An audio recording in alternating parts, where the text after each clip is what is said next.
Welcome back, everybody. We're diving into Rich Dad, Poor Dad today. Oh, yeah. Robert Kiyosaki really shook things up with this one. It's a personal finance book, but Did ya? not your typical advice. It really challenges how we think about money and Yeah, building wealth. definitely. I mean, it kind of throws that whole go to school, get a good job thing right out the window, you know? Exactly. And that's what makes it so interesting, right? Kiyosaki learned from two very different dads, as he calls them. You had his own father. Poor dad. Yeah, poor dad. He followed that traditional path, got a great education, worked hard, but I still struggle financially. struggled. Yeah. And then you have his friend's father, Rich Dad. Dude, the entrepreneur Yeah, never even finished high school, didn't he? but ended up incredibly successful. Yeah, so you have these two totally opposite approaches to money. And that's kind of the whole foundation of the book. I think that's what makes it so, Compelling. yeah. Absolutely. It's like having two mentors with totally opposite viewpoints. So what did Rich Dad teach Kiyosaki that Poor Dad didn't? Like, where does this whole idea of financial freedom come in? Well, Rich Dad really hammered this idea of financial literacy, Okay. understanding how money works, Mm-hmm. how to make it work for you, how to build wealth. Right. And he argued, Kiyosaki, that this kind of education, you just don't get that in traditional schooling. It's missing. Yeah. Yeah, and that's why you see so many people, even really smart, educated people, struggle financially. Totally. But how do you actually get to this financial freedom? Like, what are the specific things that Rich Dad taught Kiyosaki? Well, I mean, one of the big ones, and this is where he really flips the script, is understanding the difference between assets and liabilities. Right. And it's not even the way we normally think about them. Forget what your accountant says. This is Kiyosaki's world. It's different. He defines assets as things that put money in your pocket Okay. and liabilities as things that take money out. Makes sense. Doesn't matter what anybody else says. I remember this. Like that shiny new car that loses value the second you drive it off the lot. Oh, yeah. Liability. Total liability. Even though it feels like a status symbol, right? Totally. And what about, okay, a house? Ah. Our house with a white picket fence. Everyone's dream. You know, Kiyosaki would argue that for a lot of people, Yeah. that's actually a liability, not an asset. Interesting. Especially, think about it, mortgage payments, property taxes, repairs, all those unexpected expenses Oh, yeah, it adds up. bleeding you dry. So for someone maybe just starting out thinking about their finances, Yeah. what's the takeaway here? I'd say the takeaway is to really start thinking differently about your spending. Okay. Are you buying things that are going to appreciate in value and generate income? Mm-hmm. Or are you just loading up on liabilities that are going to drain you? Yeah. Big question. Yeah. This is where that concept of the rat race comes in, right? A rat race, yeah. That cycle of working hard, getting a raise, but then just incurring more debt. More debt, more expenses. Never really getting ahead. You're stuck. Yeah. Running, but going nowhere. Yeah. Exactly. Like that young couple Kiyosaki talks about. They buy the bigger house, they get the fancy car. Yeah. Next thing you know, bam, trapped. And I think fear plays a big role in this too, right? Kiyosaki talks about Mrs. Martin staying in a low-paying job for years because... Terrified of losing it. Yeah, terrified of losing it. So common, though. I know. People are scared to take risks. Right. They don't want to step outside their comfort zone. It's safe, that comfort zone. Right, but it keeps them financially stuck. I mean, you see it all the time. Fear of failure, fear of criticism, fear of just being different. Hold you back. Big time. So it keeps them on that treadmill, right? The rat race treadmill. Running in place. Yeah. So how did Kiyosaki break free? How did he get off the treadmill and start actually building wealth? Well, he learned early on to make money work for him. He didn't wait around to work for money. And he started young, too. 9 years old, he and his friend Mike, they launched their first business partnership. Wow, 9 years old. Yeah. They were making and selling homemade toothpaste. Homemade toothpaste. That's pretty entrepreneurial for a 9-year-old. Right. I mean, it's a small thing, but it's a huge lesson in taking action, learning from experience. Even though their business didn't end up taking off, Yeah. Kiyosaki learned so much from it. Like what? Creativity, persistence, problem solving. He really learned that failure isn't the end. It's just part of the process. Right. And then there's that story about his 10 cents an hour job working for his friend's father. Ah, yeah. Seemed like a terrible deal, but... Rich dad. Yeah, he did that on purpose, though. Really? He wanted to teach Kiyosaki a really important lesson. What was that? Trading time for money. That's not the path to wealth. He wanted him to understand that you need to use your mind create opportunities, build assets that are going to generate income no matter how many hours you work. Uh-huh. Okay, I see. So stop working for money and Yes. make your money work for you. Exactly. But how do you actually do that? I mean, what are the practical steps? Okay, so this is where he makes this distinction between your profession and your business. Okay. Your profession is what you do for money, your Yeah. job, right? Your skills. Okay. Your business is Mhm. about building that asset column. It's about creating wealth that works for you, even when you're not working. Got it. Remember, he used to ask people, what is your business? I remember that. And they'd look at him all confused. They'd answer with their job title. Right. They didn't get it. Right. True financial security comes from having a separate business, It's a separate business. something that generates income independent of your job. So how do you start building this separate business? Well, first you got to understand, wealth isn't about your net worth. It's not about how much stuff you own. Okay. Kiyosaki defines wealth as how long you can survive without working. Okay. How much financial freedom do you have? I see. It's about cash flow, Yeah. not possessions. Cash flow. He gives that example of someone with like $1,000 a month cash flow from their assets. Right. But they have $2,000 in expenses. Yeah, so they're not rich in the traditional sense. Right. But they have a level of financial survivability that most people just don't. It's not about keeping up with the Joneses. It's about building a solid foundation that can weather any storm. So how do you create that cash flow? That's what we're going to dive into next time. Stay tuned. We're just getting started. Welcome back to our deep dive into Rich Dad, Poor Dad. Back for more. We got deep into Robert Kiyosaki's core ideas about money last time. Yeah, really challenging that conventional wisdom. Now let's get into the nitty-gritty. How do we actually build that asset column and create the cash flow for financial freedom? The million-dollar question. That's it. Well, Kiyosaki lays out a few different paths you can take, but one of his favorites, definitely real estate. He loves real estate. Big time. Why? Why is that so special for him? He sees it as this incredible vehicle for building wealth. It can generate that cash flow, that passive income through rents. Mm-hmm. It can appreciate in value over time. And there's some pretty sweet tax advantages too. Plus, it's a tangible asset. You know, It's real. it's real. You can touch it. You can see it. You can improve it. Unlike, say, a stock certificate. It's not just numbers on a screen. Exactly. But didn't he say something about, I don't want to fix toilets? Yes. I don't want to fix toilets, folks. The cynics. That's where that cynicism can hold you back. I bet they shy away from real estate like it's too much work. Kiyosaki would say they're missing the point. He doesn't want to fix toilets either. He doesn't. No. It's about leverage. Using other people's money, other people's expertise. You don't have to do it all yourself. So you don't need to be a handyman to be a successful real estate investor. Nope. You can hire property managers, contractors, all that stuff. Okay.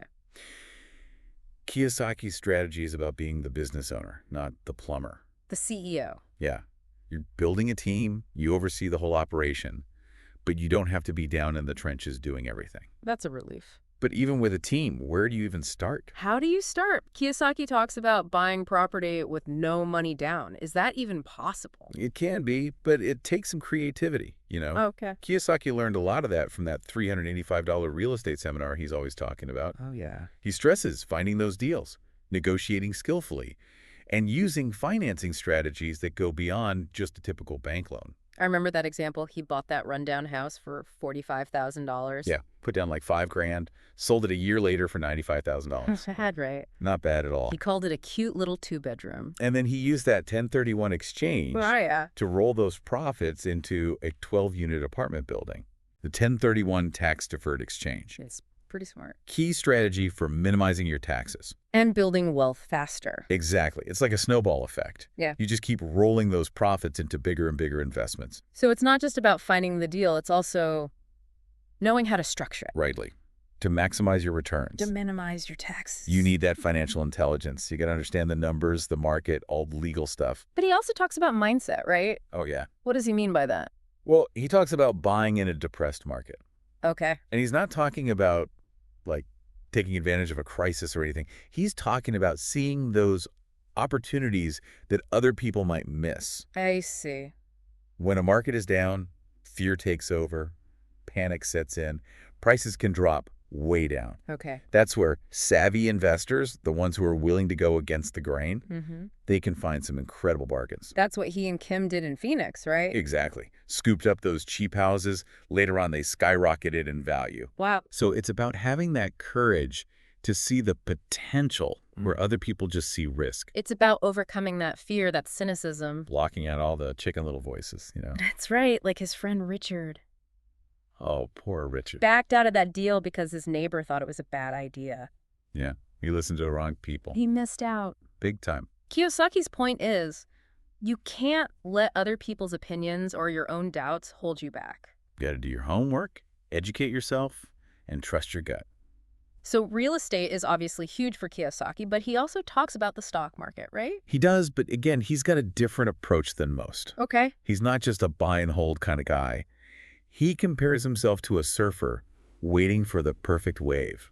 I like that analogy. He's looking for those high-risk, high-reward opportunities, Okay. the ones most people are too scared to touch. I remember he talked about short selling and options, Oh, yeah, those could be pretty risky. that they can also be lucrative. Big time. Now, he's not saying everyone should jump into those high-risk plays, Right. but he's just showing what's possible when you develop your financial intelligence. You understand the markets. And you know how to manage risk.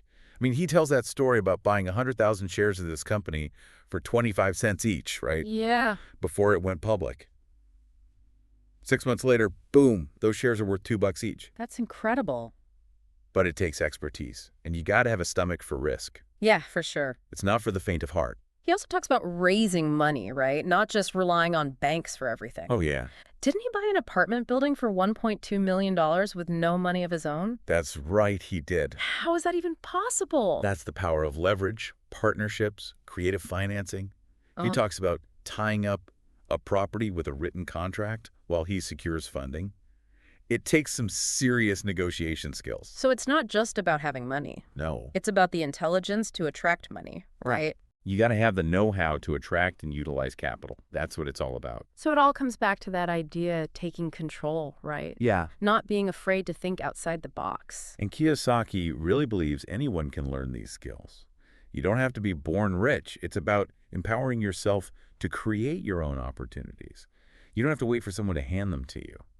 And what about entrepreneurship? Being your own boss. While he's clear about the risks of starting a business, Kiyosaki is all for it if you have that passion, that drive. He talks a lot about learning sales and marketing skills. Those are the foundations for personal success. Even suggests joining a network marketing company to get experience and get over that fear of rejection, which can be a big hurdle for a lot of entrepreneurs. It's not just about the idea. It's about being able to communicate it, persuade people. Exactly. Kiyosaki says success in business often boils down to relationships, creating partnerships, mastering the art of communication. You got to be able to sell yourself, your ideas, your products, your services, whatever it is. He also seems to be a big believer in systems. Am I remembering that right? Oh, huge. He uses the example of McDonald's, not because he loves burgers, but because of their efficient business systems. Yeah. He argues that a lot of talented people, they struggle financially because they get so caught up in creating a great product or service, but they don't build those systems that are needed to scale that success. It makes sense. You can have the best burger in the world, but if you don't have a system for making it and selling it efficiently, you're not building a business. You're just spinning your wheels. Hmm. It's a great reminder that building a lasting business takes more than just talent or hard work. You need a well-designed system that can run smoothly, that can generate results consistently. Think of it like a machine that keeps working even when you're not there pulling all the levers. Which leads us right back to that financial intelligence, right? Exactly. It's understanding how to create and manage those systems effectively. Kiyosaki encourages us to study successful businesses. Yeah, see how they do it. Learn from people who have already built those great systems and implement those lessons. It's not about working harder, it's about working smarter. Leveraging the power of systems and financial intelligence. That's it. He's really given us a whole new way to think about this. Flipping the script. Building wealth and achieving financial freedom. Didn't Kiyosaki develop like a framework Yeah. to help us understand different ways people make money? The cash flow quadrant, one of his most famous ideas. It's a really powerful tool for figuring out where you are now, how you're making money, and where you might want to head. Okay, I'm really intrigued by this. Break it down for us. Okay, so the cash flow quadrant splits income into 4 categories. You got employee, self-employed, business owner, and investor. Okay. Each quadrant shows a different way of making money, with its own pluses and minuses. Okay, let's start with E, the employee. That's where most people probably start out. Yeah, working for someone else, trading time for money, that whole thing. Classic 9 to 5. So employees, they usually have a job, work for a salary, get a paycheck. Pretty standard. They get some security, some stability, but they're also limited by how much they can earn. And really, they're building someone else's dream. And then S is self-employed. What's the real difference between that and an employee? Well, the self-employed, they're their own bosses. Right. Freelancers, consultants, small business owners. Got it. They have a lot more control over their time and income, but they're usually still really hands-on in their business. Still grinding it out. Yeah, still trading their time for money, like an employee, but with more freedom, more flexibility. Okay, so both E and S are about trading time for money. That's right. What about the other two? B and I. Now we're getting into it. B, that's business owner. Okay. These folks, they've built systems and teams that generate income even when they're not working. They've built businesses that can run without them. They've stepped back. Think franchise owners, CEOs of big companies, Yeah. investors with portfolios generating that passive income. Okay, so B is about creating a business that works for you. You got it. Not you working for the business. I stands for investor. Investors. These are the people who make their money work for them. Okay. Investing in things like stocks, bonds, real estate, even other businesses, they're using money to make more money. And Kiyosaki believes that real financial freedom comes from the B and I quadrants. He does. He thinks these quadrants give you more leverage, more control over your income, and more opportunities to really build that wealth. But what about those of us stuck in E and S? Don't worry. Are we just like doomed? Not at all. Kiyosaki says anyone can transition to B&I. Really? Absolutely. How? It takes a shift in your mindset, being willing to learn new skills. He tells this great story, Ed and Bill and the water pipeline. Oh yeah, what's that story about? So Ed, he's the hardworking employee. He's busting his hump, hauling buckets of water. Yeah. You know, Bill, the entrepreneur, the business owner, he's building a system that makes him money even when he's sleeping. Passive income, baby. He built a pipeline. Exactly. Ed's working hard, but he's trapped in that cycle. Trading time for money. Bill, he's built something that keeps generating income even when he's not there hauling those buckets. That's what we want. That's the dream. Kiyosaki wants us to think beyond just working hard. We got to start building those systems that work for us. Take control. Create the life you want. It's all possible. It's a powerful story. It really is. It's inspiring, but also a little daunting, you know? I know what you mean. It's easy to get stuck in the day-to-day and lose sight of those bigger goals. Yeah. The grind can be real. So where do you even start with this? How do you move from those E and S quadrants to B and I? That's the big question, and I think that's a perfect place to pick up next time. We can dive into Kiyosaki's advice on how to think like a business owner, like an investor, even if you're still working that 9 to 5. I'm ready. Can't wait. All right, welcome back to the deep dive. We're wrapping up our exploration of Rich Dad, Poor Dad, and Yeah, get into the good stuff. the good stuff. This is the internal game. The mindset, yeah. We've covered Kiyosaki's financial principles, his investment strategies, that whole cash flow quadrant. The whole shebang. But he also talks about like those mental and emotional roadblocks, right? Yeah, The stuff that can really hold us back. absolutely. Kiyosaki actually identifies 5 main ones: fear, cynicism, laziness, arrogance, and bad habits. And those aren't just financial concepts. Those are like ingrained patterns that can sabotage us. Yeah, I think we all deal with those to some degree. For sure. They're those little voices in your head, those doubts and excuses. So let's unpack these. Let's start with fear. Okay. It seems like fear of losing money, fear of failure, fear of making the wrong decision can be paralyzing. It's true. I mean, Kiyosaki even admits that fear is natural, you know, Even for experienced investors. even for them. Yeah. But it's how we manage that fear that makes the difference. Remember that story he tells about his friend Richard, Yeah. who passed up on that amazing real estate deal because he got scared? Oh, yeah. Listen to his neighbor, who had no clue what he was talking about. Poor Richard. Missed out big time because he let fear cloud his judgment. It shows how important it is to not let fear, or other people's opinions for that matter, control your decisions, Especially when it comes to money, right? especially with money. You got to educate yourself, do your research, and trust your gut. Sometimes you just got to take that leap of faith, even when it feels scary. And Kiyosaki also talks about how failure is just part of the process. Oh, absolutely. It's how you learn. He talks about falling off his bike as a kid. You got to fall a few times to learn how to ride, right?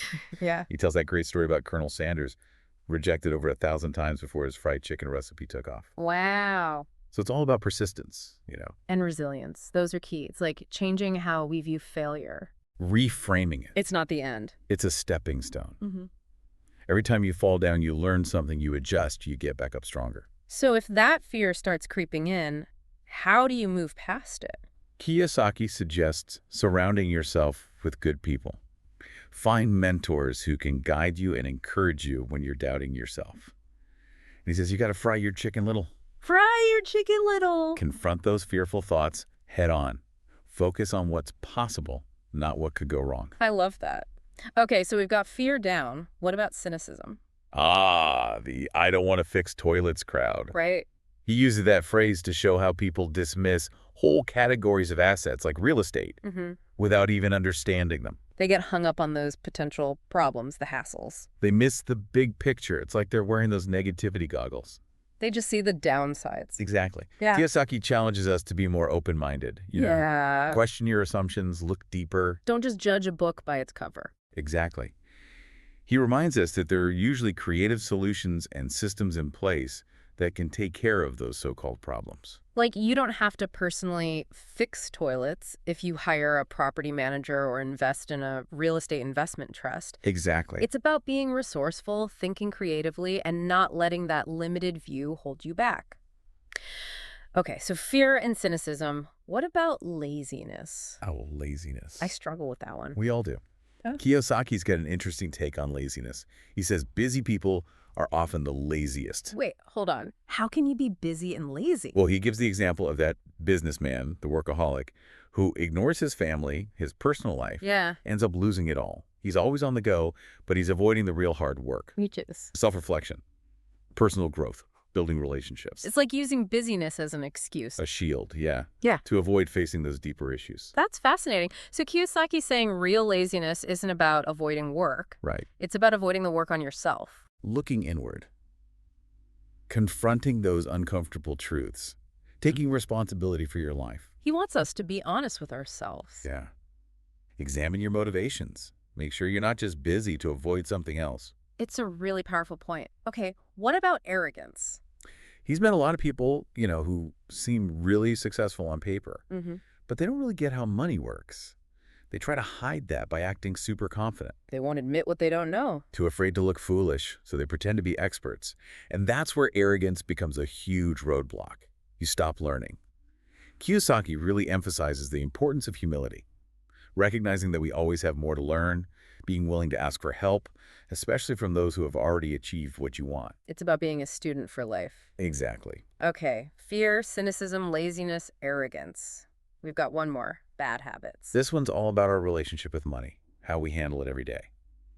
Kiyosaki believes in building good habits early on. Like, what kind of habits? He learned from his rich dad to pay yourself first. Put money aside for your asset column, even when you're strapped. He even talks about how those tough times, like when creditors were hounding him, Yeah. that pushed him to be more financially savvy. Sometimes those difficult situations, they can be a wake-up call. It's like they force you to change, so it's about making smart choices. Even when it's hard, developing that discipline with your money, saving, investing, managing your expenses.